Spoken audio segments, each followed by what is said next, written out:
guys, welcome back to my channel Unfiltered Kajal with my new video.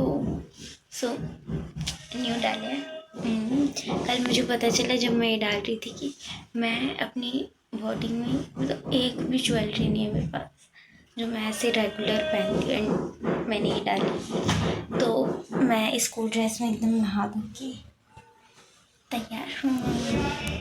अभी मैं kitchen में हूँ। भूख लग गई मुझे, नहा के निकलते ही भूख लगने लग जाती तो मैंने सोचा कि चाय बना लेते हैं गाइस। तो सबसे पहले चाय बनाते हैं क्योंकि अभी 9:30 ही हुआ है। हमारे घर में इतनी जल्दी कोई भी नहीं उठता और उठेगा नहीं तो खाना मिलेगा ही नहीं। तो चाय बनाते हैं, बाय। सो चाय तो बन गई, खाते हैं अभी से, जल्दी पढ़ने बैठते हैं। अभी 10 बजने वाले हैं, जल्दी से खाते हैं, पढ़ते हैं। फाइनली 11:16 हो रहा है एंड मैंने मेरी फर्स्ट बुक कंप्लीट कर ली है, ये वाली। इसमें मेरा, मैं बताती हूँ क्या क्या रह रहा था। इसमें मेरा ना चैप्टर 5 रह रहा था जो कि पूरा का पूरा था। मैंने जल्दी से उसे रिवाइज़ किया क्योंकि वो वाला चैप्टर मैंने पहले पढ़ रखा है, मिड टर्म में भी वो आया था तो मेरे माइंड में था, बस मेरे को एग्जैक्ट पॉइंट नहीं याद हो रहे थे तो मैंने वो जल्दी से कवर अप किया।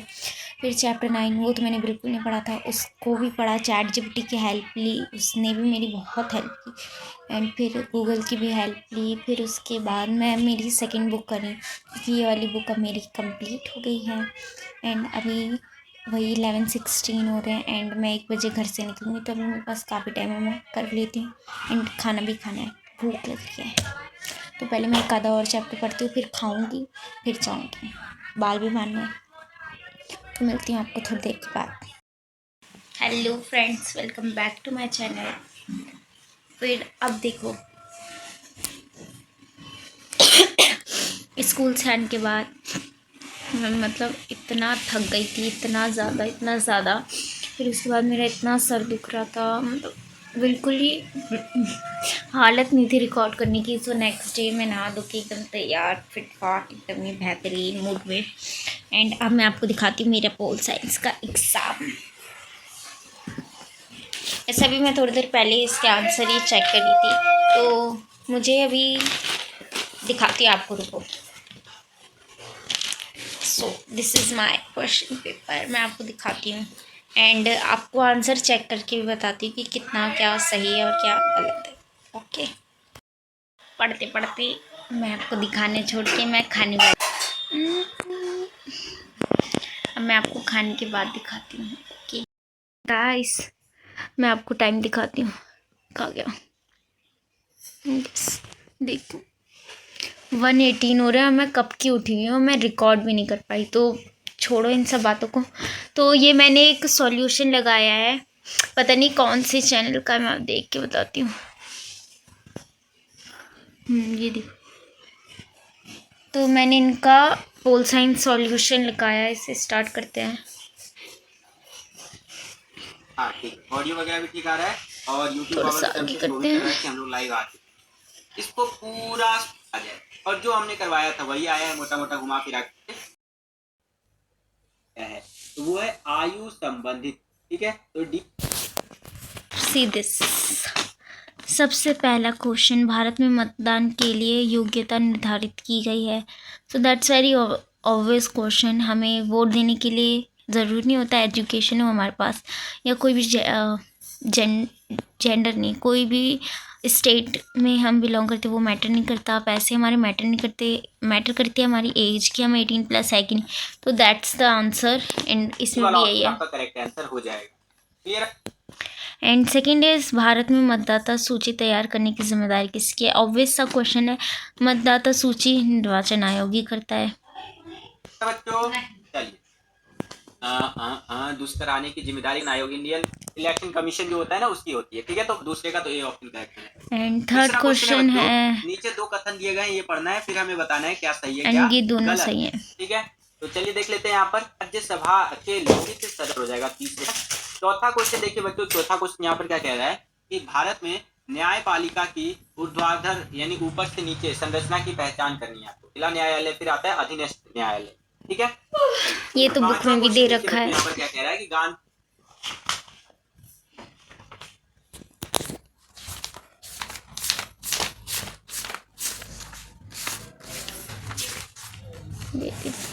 सबसे पहले सर्वोच्च न्यायालय, उच्च न्यायालय, फिर जिला न्याय अदालत, फिर अधीनस्थ अदालत।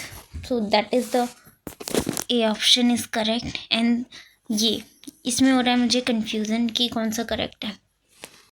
तो 5वां क्वेश्चन है, गांधी जी ने अपनी पुस्तक में हिंद स्वराज की कौन सी विशेषता को बताया है। तो ऑप्शंस तो हैं ये, और मेरे according option C is correct, but यहाँ देखो, ठीक है, उसके अंदर ये इन्होंने ए बोला है। बच्चों चलिए आगे चलते हैं। छठा क्वेश्चन देखिए बच्चों क्या। एंड अभी हम चैट जीपीटी करते हैं, देखते हैं कौन सा करेक्ट है।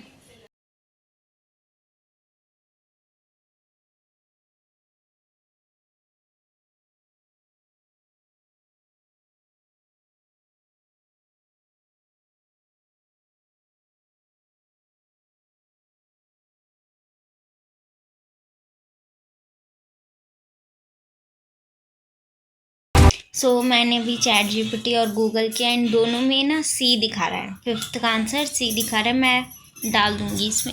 एंड अब तो गांधी जी ने अपनी पुस्तक हिंद स्वराज के अंदर सत्याग्रह के ऊपर चर्चा की।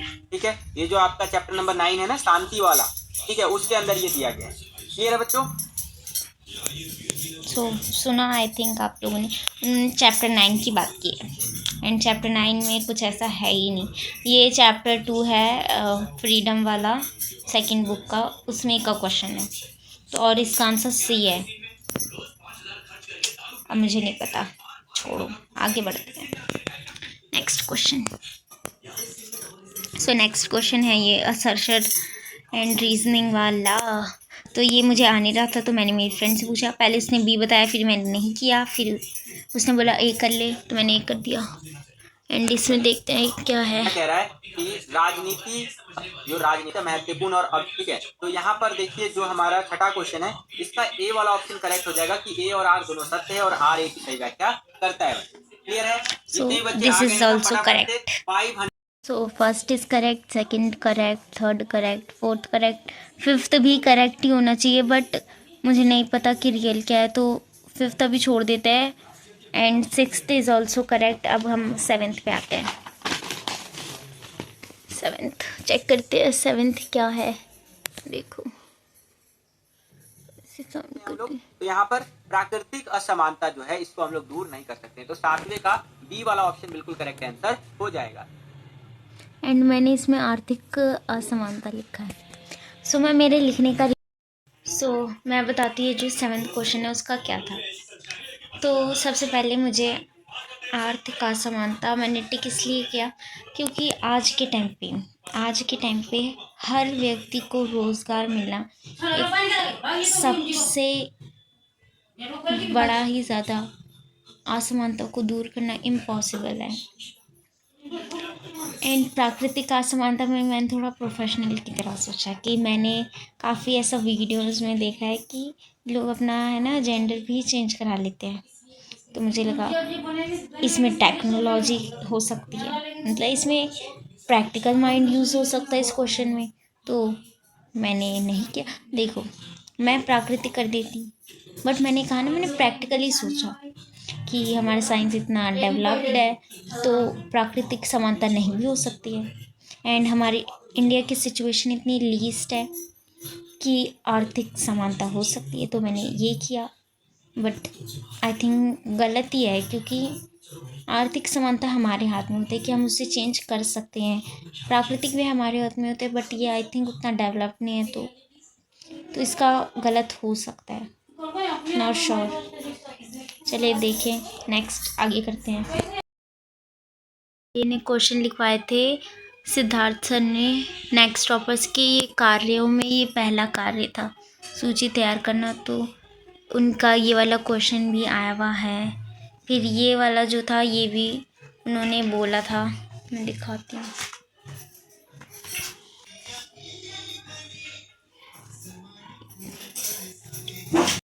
क्वेश्चन है हमारा ये, इसमें चेक करते हैं क्या है। जितने बच्चे भी अपना एग्जाम देने जा रखिएगा और पिंटू सीमा इस पेपर प्रकृति के समान अधिकारों का रिवाज के नाम से जानते हैं। 8वें का सी ऑप्शन आपका बिल्कुल सी, करेक्ट है। और मैंने भी सी नौवां करा क्वेश्चन है। है प्राचीन एंड भैया ने भी लिखवाया था कि इस पे क्वेश्चन आएगा ही आएगा। एंड उसके बाद ये देखो बुक में भी ये दे रखा था। अब नेक्स्ट चेक करते हैं। भारत में न्याय किस तत्वों के साथ जुड़ा? इसलिए आप देखते थे ना कि जैसे पहले के इसका आंसर भी है इसमें, आपको दिखाती हूँ। ये वाला जो क्वेश्चन है वो एग्जैक्ट इसका है, के साथ किसको जोड़ा देखा जाता है, जुड़ा देखा जाता है। ये देखो first, and this is the correct answer, तो हमारा ये भी सही है। एंड नेक्स्ट चेक करते हैं। जमाने की फिल्में आती थी तो उसको क्या इससे जोड़ लाना है। तो पहला है सो मैं आपको इस क्वेश्चन का सीन बताती हूँ कि क्या हुआ था। सो जो क्वेश्चन मैंने पढ़ा था वो अमेंडमेंट्स थे, ठीक है। 52 अमेंडमेंट्स मुझे याद था, 52 दल बदल वाला था। 61 जो था वो 61 जो था वो था मतदान की आयु घटाई थी। मुझे याद था 61 जो था अमेंडमेंट वो मतदान वाला था। ये दोनों मुझे बिल्कुल अच्छे से याद थे, ठीक है। फिर मैं आपको बताती हूँ कि हुआ क्या। यहाँ पे 61 की जगह 91 दे रखा था। मैं आपको बताती हूँ, ठीक।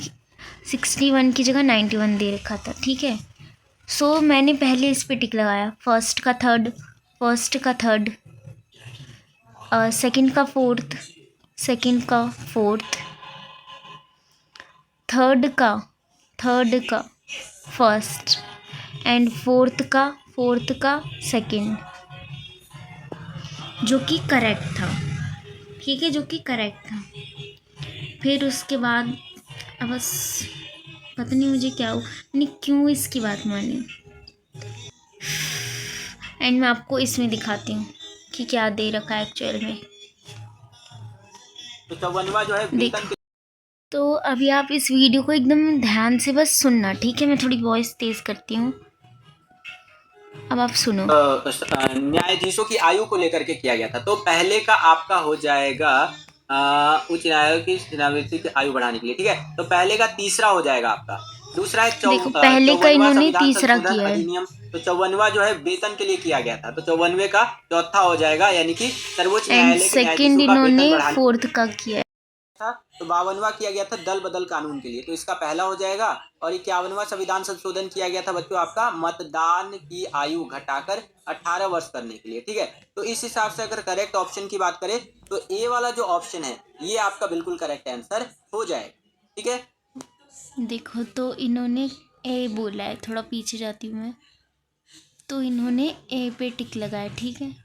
अब मैं बताती तो इन्होंने फर्स्ट का देखो थर्ड से किया है, और यहाँ देखो फर्स्ट का सेकंड लिखा है, फर्स्ट का थर्ड है ना, इसमें है, साफ साफ दिख रहा है। इन्होंने सेकंड देखो, सेकंड को उन्होंने देखो फोर्थ किया है, इन सेकंड का फोर्थ इसमें है, और इन्होंने चलो सेकंड का फोर्थ तो इसमें भी है, थर्ड का जो है वो फर्स्ट है, इसमें थर्ड का थर्ड दिखा रखा है, यानी थर्ड का थर्ड, एंड थर्ड का जो फर्स्ट जो इन्होंने किया वो इसमें है, एंड फोर्थ का सेकंड, जो कि फोर्थ का इसमें फर्स्ट दिखा रखा है, फोर्थ का सेकंड इसमें है, और इन्होंने किस पे टिक लगाया है? तो ए वाला जो ऑप्शन है ये आपका बिल्कुल करेक्ट आंसर हो इन्होंने जाएगा, मैचिंग ठीक है? ऐसे की और 11वां इन्होंने क्वेश्चन ए देखिए बच्चों, यहाँ ऑप्शन पर बोल चुन रहा है लिया। निम्न में से अब मैं आपको दिखाती हूँ। सो ये है मेरा, मैंने एकदम सही किया था, मैंने डी लगाया है। और इसके बाद जो हुआ, हमारी क्लास में मैम आई थी, उन्होंने पता नहीं क्या बोला था, मुझे तो समझ में नहीं आया, मैंने सब काट दिया, एंड काट के फिर से लिखा सारा, एंड मुझे लगा मिस प्रिंट हुआ है, ठीक है। तो आवाज़ आई डोंट नो, फिर मैंने कर दिया, एंड मैंने सही को गलत लिख दिया, आई थिंक पेपर में मैंने सही को गलत लिख दिया। इसमें मैंने सारे संशोधन यानी अमेंडमेंट्स लिखे, तो ये 15 अमेंडमेंट जो था वो ये था, यानी जो 15 है ना, उसका answer third is correct answer. And जो मैं आपको कह रही थी यहाँ 61 मतदान की आयु वाला था, वो 61 यहाँ आना चाहिए था, बट इन्होंने 91 दे रखा। एंड 91 ये था, 91 मंत्री परिषद था, और ये वाला मुझे बहुत ही अच्छे से रटा हुआ था, ठीक है। और हुआ ही नहीं। एंड 52 जो दल बदल वाला था वो तो मुझे आता ही था। उसका मुझे नंबर मिलेगा कि नहीं, क्योंकि मैंने सही को आई थिंक गलत कह दिया है, कुछ तो मिस्टेक हुई है। छोड़ते हैं, आगे बढ़ते हैं। समानुपातिक न्याय का उदाहरण है। समानुपातिक न्याय का क्या उदाहरण है? तो सरकार द्वारा गरीब लोगों के लिए योजनाएं बनाना, ये समानुपातिक। तो इसमें ये वाला उदाहरण दे रखा है, एंड मैं आपको इस बुक में दिखाती हूँ, ये रहा। तो इसमें ये दिखा रखा है, जैसे परीक्षा में, जैसे यानी कि उदाहरण ही होता है, जैसे परीक्षा में बैठने वाले सभी छात्रों को एक जैसे अंक नहीं दिए जा सकते, यह न्याय नहीं हो सकता। मेहनत कौशल को ध्यान में रखकर अलग अलग परिश्रमिक न्याय संगत होता है। एंड यहाँ इन्होंने बोला है सरकार द्वारा गरीब लोगों के लिए योजना बनाना। एंड डी पढ़ना, विद्यार्थियों की उत्तर पुस्तिका में उनकी गुणवत्ता के अनुसार अंक देना। सो ऑफ कोर्स डी करेक्ट होना चाहिए। I think D is the correct answer. मैंने बुक में भी यही पढ़ा था, एनसीईआरटी में भी मैं आपको दिखाती हूँ, यही जो था उदाहरण यही दे रखा था। एंड पता नहीं क्या कैसे इन्होंने चेक किया है, आई डोंट नो। देखो मैं आपको उदाहरण ढूंढ के दिखाती हूँ।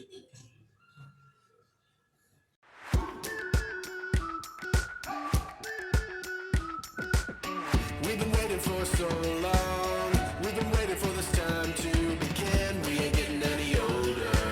I kinda feel a little younger.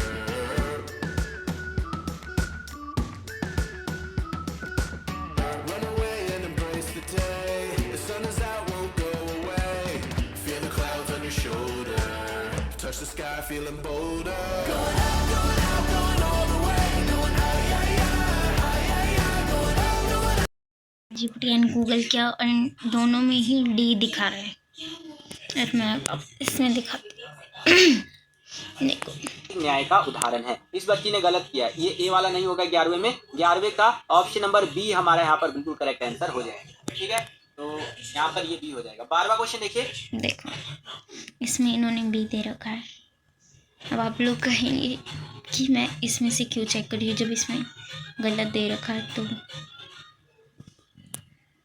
पता नहीं मैं क्यों कर रही हूँ, पर मैं कर रही हूँ अपने दिल की तसल्ली के लिए।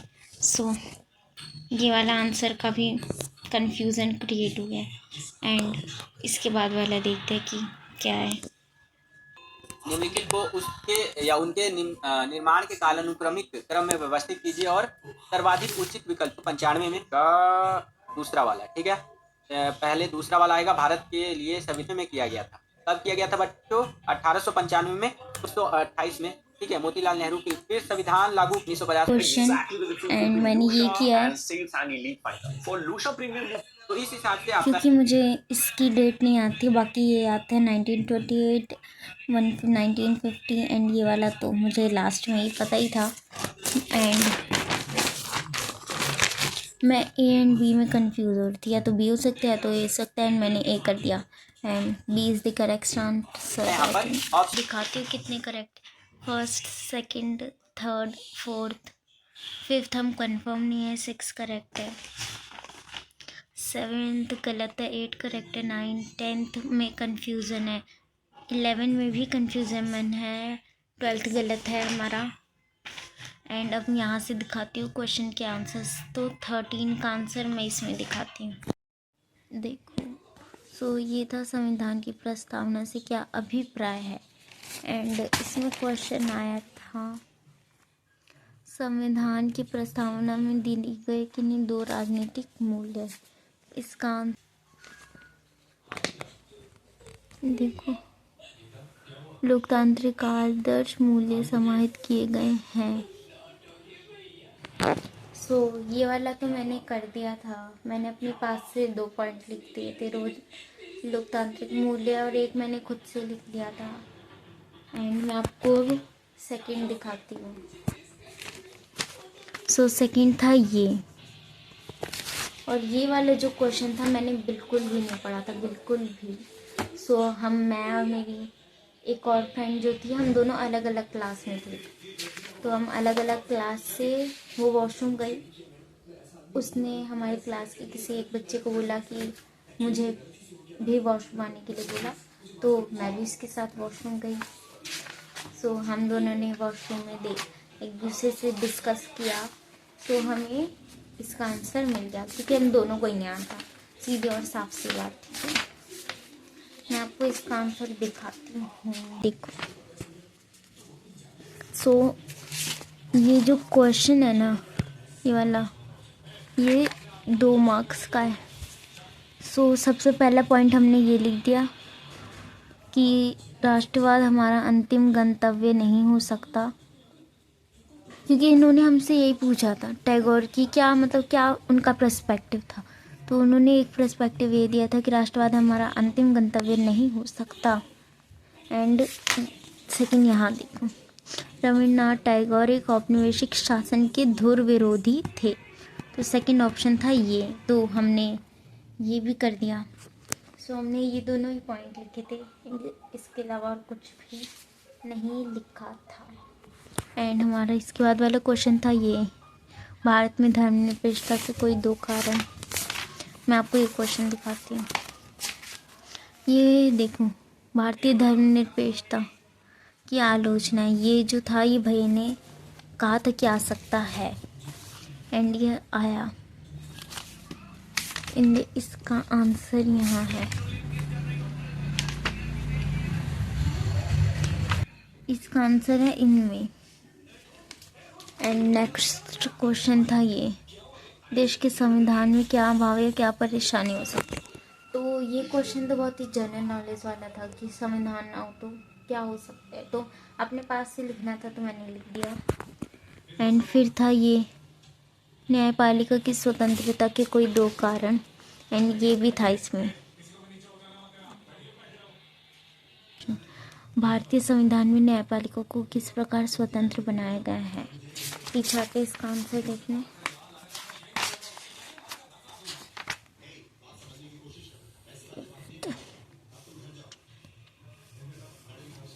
तो ये था इसका आंसर। हिंदी, ये रहा वो क्वेश्चन हिंदी। इसके बाद था ये राजनीतिक दर्शन वाला, जो कि भैया ने एग्जैक्ट क्वेश्चन, जो कि हमें सिद्धार्थ सर ने एग्जैक्ट क्वेश्चन लिखाया था। ये चैप्टर 10 से है, फर्स्ट वीक की। ये संविधान का दर्शन, बस इसमें देखो, इसमें संविधान को भी इसने ऐसे लिख रखा है, राजनीतिक दर्शन। तो ये वाला भी मैंने मेरे पास से कर लिया था। एंड ये मंत्री परिषद वाला, अब ये मंत्री परिषद वाला था।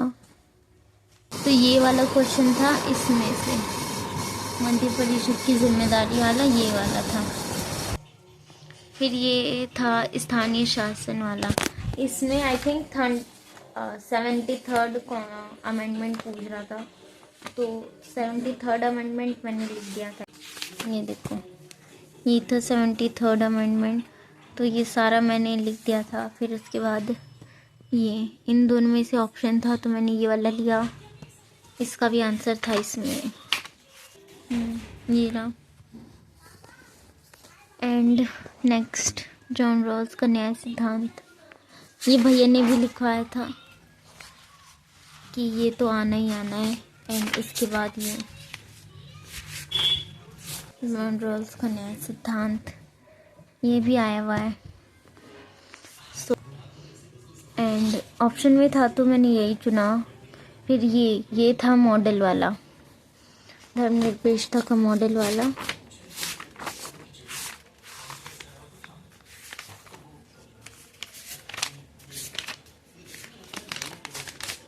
एंड भैया ने कहा था ये मॉडल वाला आएगा।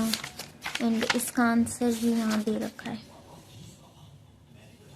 सो ये भी मैंने कर लिया था। फिर उसके बाद ये वाला कार्टून बेस था जो कि इस चैप्टर का था, चैप्टर 3 चुनाव वाला।